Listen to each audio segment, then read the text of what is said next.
ये आपको ज्यादा चैलेंज लगता है कि आप अपने लोगों को समझाएं कि अजीत पवार को हमने अरिथमेटिक के लिए साथ में लिया हुआ है, आज की स्थिति में उनकी जरूरत है इसीलिए उनको साथ में लिया हुआ है। ये जिम्मेदारी आप पर है, इसीलिए पूछा जाता है कि आप ये देखिए, मैंने पहले ही दिन मैंने बताया, ये आज नहीं बोल रहा हूं, मैंने पहले ही दिन बताया कि शिवसेना हमारी नेचुरल एलाय है। एक नेचुरल एलाय के रूप में हमने शिवसेना को साथ में लिया है। राष्ट्रवादी कांग्रेस ये हमारी पॉलिटिकल एलाय है, ये अभी नेचुरल एलाय बनी नहीं है, क्योंकि कई सालों तक हमने एक दूसरे के खिलाफ काम किया है। अभी अगले 10-20 साल साथ में रहेंगे तो शायद वो भी हमारी नेचुरल एलाय बनेगी। लेकिन आज आपको लगता है? हाँ, क्यों नहीं रहेंगे, पक्का रहेंगे, 100% रहेंगे। तो इसलिए आज हमारा नेचुरल एलाय शिवसेना है, हमने पॉलिटिकली एनसीपी को साथ में लिया है और मेरा विश्वास है कि इस कोएलिशन को हम ठीक से निभाएंगे और सारे चुनाव जीतेंगे।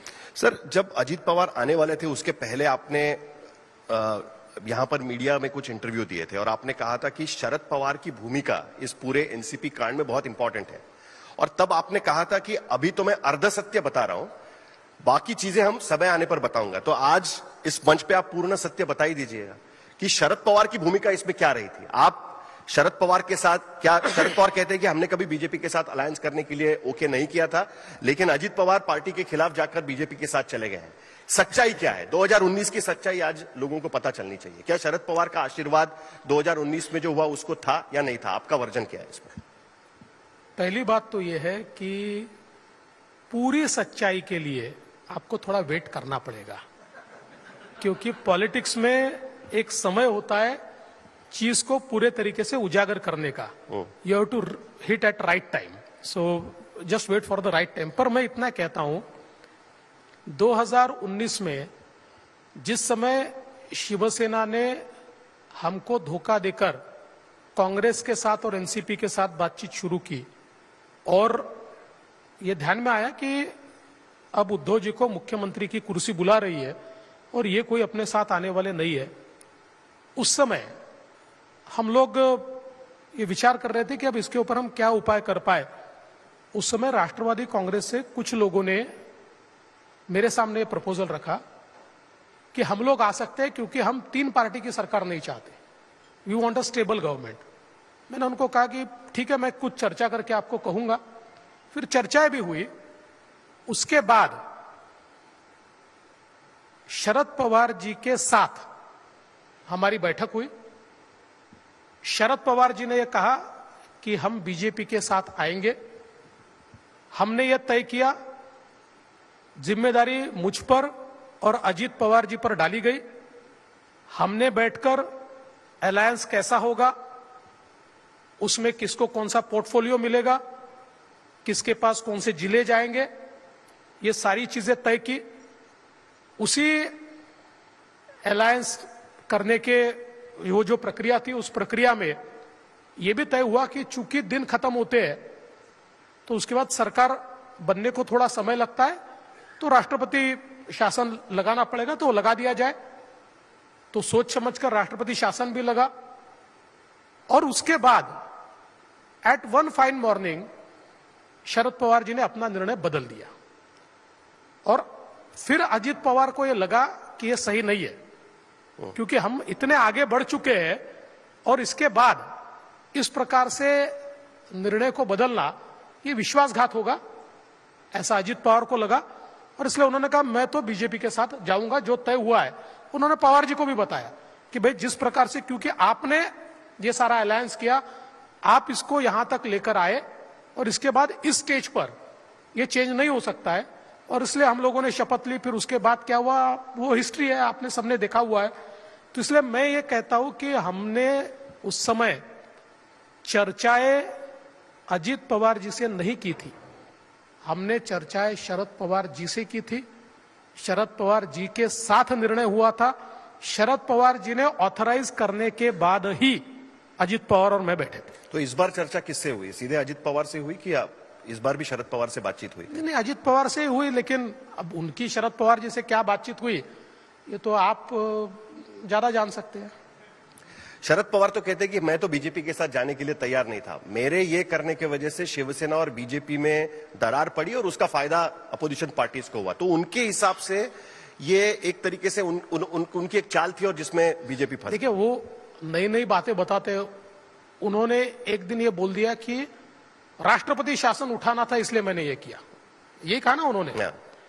अब मैं आपको उसकी सच्चाई बताता हूं। आपको सच्चाई चाहिए तो बता ही देता हूं। जी बिल्कुल, बताइए। आपको थोड़ा और सच बता देता हूं जो मैंने रिजर्व में रखा था। राष्ट्रपति शासन लगाने का आइडिया ही शरद पवार जी का था। शरद पवार जी ने कहा कि देखो, मैं इतने जल्दी यू टर्न नहीं ले सकता, आप राष्ट्रपति शासन लगाइए। राष्ट्रपति शासन लगने के बाद मैं महाराष्ट्र का दौरा करूंगा और फिर मैं यह भूमिका लूंगा कि महाराष्ट्र को स्टेबल गवर्नमेंट चाहिए, इसलिए इसलिए हम बीजेपी के साथ जा रहे हैं, और फिर अपनी संख्या हो जाती है तो ऑटोमेटिक राष्ट्रपति शासन उड़ जाएगा। इतना ही नहीं, मैं उसके आगे बढ़कर बताता हूं कि राष्ट्रपति शासन जब लगता है तो एक एक पार्टी को लेटर देकर पूछा जाता है कि आप सरकार बनाओगे क्या, आप सरकार बनाओगे क्या। तो वैसा ही लेटर एनसीपी को दिया गया और हम सरकार नहीं बनाएंगे। ये जो एनसीपी का लेटर था ये मैंने टाइप किया था, ये मेरे घर पे टाइप हुआ था, और उसके ऊपर पवार साहब ने उसमें कुछ करेक्शंस बताए थे।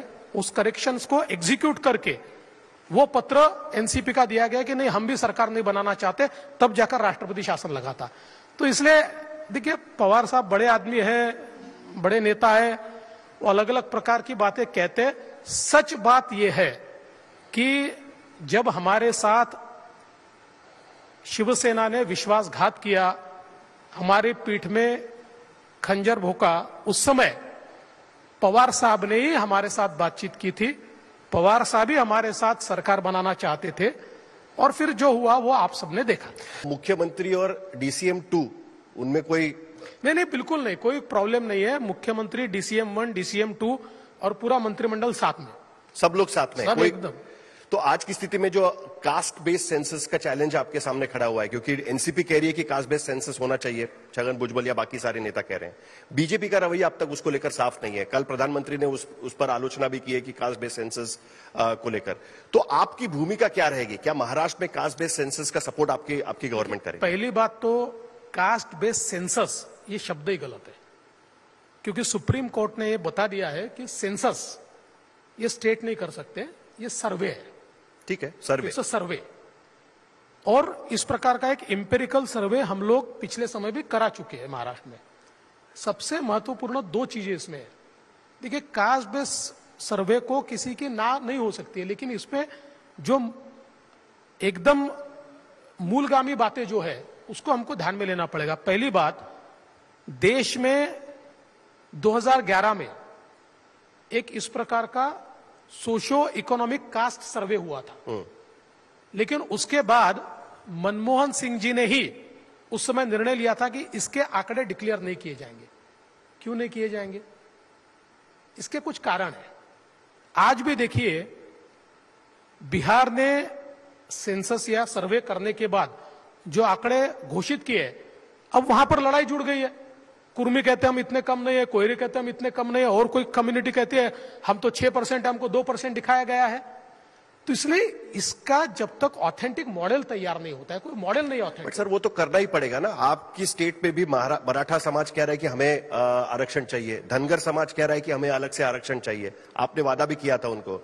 ऐसे में आपको ये तो करना ही पड़ेगा। जब तक आप उसका आकलन नहीं करेंगे तब तक आरक्षण की घोषणा कैसे करेंगे? देखिए, इसीलिए जो हमारा बैकवर्ड क्लास कमीशन होता है, जब ये आरक्षण की मांगे उनके पास जाती है तो वो पद्धति तय करते किस प्रकार से एम्पिरिकल डेटा हम जमा करें, किस प्रकार का सर्वे हम करें, उस प्रकार का एम्पिरिकल डेटा वो जमा करते हैं। तो मुझे ऐसा लगता है कि कुल मिलाकर समझ लीजिए, अब बिहार ने कुछ एक निर्णय किया है, अब हमको देखना पड़ेगा उसका परिणाम क्या है, उसकी ऑथेंटिसिटी क्या है। ये सारी चीजें देखने के बाद ही इसके ऊपर डिस्कशन हो पाएगा। तो आज की स्थिति में आपके सामने इस तरीके का कोई विकल्प नहीं है, क्योंकि यहां पर ये मांगे बढ़ना शुरू हो गया है। देखिए, हमने बार बार ये कहा है कि इंपेरिकल डेटा तैयार करने के लिए हमारी ना नहीं है। We are for empirical data, लेकिन जिस प्रकार से बिहार ने किया या जिस प्रकार से इससे पहले कभी किया गया है, उसमें के शॉर्टकमिंग्स तो आपको दूर करने पड़ेंगे। आखिर में हम देश में जाति जाति में लड़ाई नहीं कर सकते। हमारा उद्देश्य क्या है? देश के पिछड़े, देश के ओबीसी, इनको हम आगे कैसे ले जाए, उनके लिए अच्छी योजनाएं कैसे कर पाए, देश के विकास में हम उनको किस प्रकार से ला पाए। आज देखिए, मोदी जी की सरकार ने ओबीसी के लिए जो किया, इससे पहले कभी नहीं हुआ। देश में ओबीसी का आयोग तो कई सालों से था, लेकिन उसको कॉन्स्टिट्यूशनल दर्जा देकर उसके माध्यम से ओबीसी समाज के लिए अलग अलग फैसले जो लिए गए, तो मोदी जी ने लिए। तो मैं ये इतना ही कहना चाहता हूं कि अल्टीमेटली हम लोगों को एस्पिरेशंस भी पूरे करने हैं, लेकिन एस्पिरेशंस पूरे करते समय मेथोडोलॉजी ऐसी होनी चाहिए कि हम जाति जाति में लड़ाई न करें। ठीक है, आखिर में सर, अब 26 जनवरी 2024 को हमारा मूड ऑफ द नेशन का और एक सर्वे आएगा। क्या चौथे पार्टनर की जरूरत पड़ेगी आपको लोकसभा के पहले? आप एक बात ध्यान में रखिए, आप कोई भी मूड नाप लीजिए, महाराष्ट्र का मूड तय हो चुका है और ये मूड ये मोदी जी के साथ है और ये मोदी जी को 40 से ज्यादा सीटें देकर ही रुकने वाला।